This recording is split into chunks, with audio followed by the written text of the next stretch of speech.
Meet Lane Matthew, an American nurse whose journey took her from the United States to the same hospital in Mogadishu.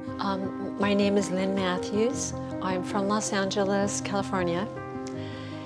And I worked as a nurse here in Mogadishu in 1992. I was here from February to June of 1992 during the Civil War that was going on then. And I worked as a nurse at this hospital.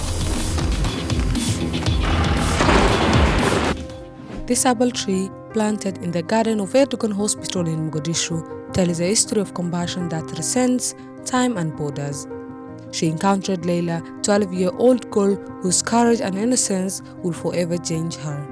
Leila is a 12-year-old Somali girl that was my patient when I was here. She had a gunshot wound to her foot that got infected, and she was on the floor that I worked on for quite some time. She stopped eating and then wound up getting emaciated. And every day I would see her, and she learned my name and remembered my name, and I would, come and, Leila, how are, the translator would explain, and she remembered my name.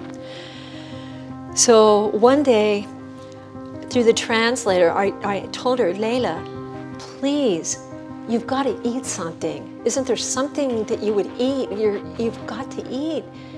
And in Somali, she said, I would eat an apple. And I told her, but Leila, there's no apples here. So several days later, I saw her again when I was doing my rounds, and she had deteriorated to the point where she was almost unconscious. So I patted her, Leila. She opened her eyes, and she looked me right in the eye and said, Lynn, and then something in Somali that I did not understand, and the interpreter didn't tell me. And then she put her head down.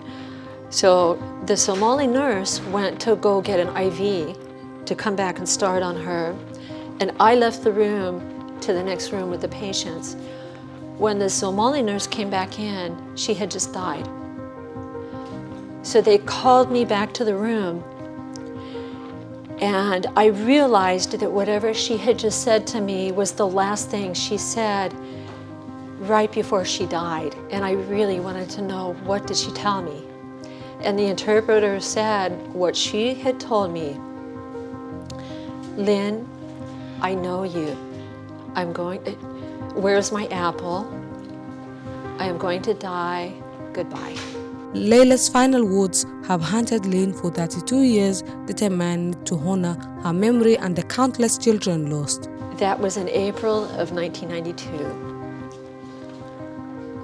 For all of these years, that has been inside my heart. For over 20 years, I would not even eat an apple or anything with apple in it. I just could not. Because something so simple that a little 12-year-old girl wanted, that was her dying wish, an apple. I couldn't. Returning to Mogadishu after 32 years, Lynn witnessed a city transformed. The Somalia that is now in 2024 is like a complete different universe. Not just a different world, it's a different universe than the Somalia of 1992. Absolutely a complete different universe. The airport of Mogadishu, it's a brand new airport. There's planes that are jets that are flying in and out.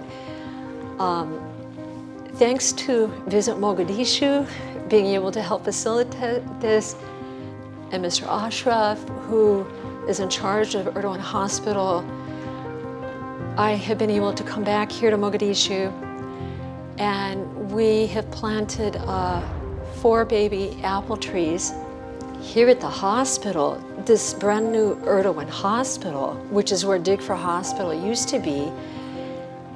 This is a beautiful hospital. There's people that are being taught here, learning to be doctors. It's just phenomenal, the work that is going on here.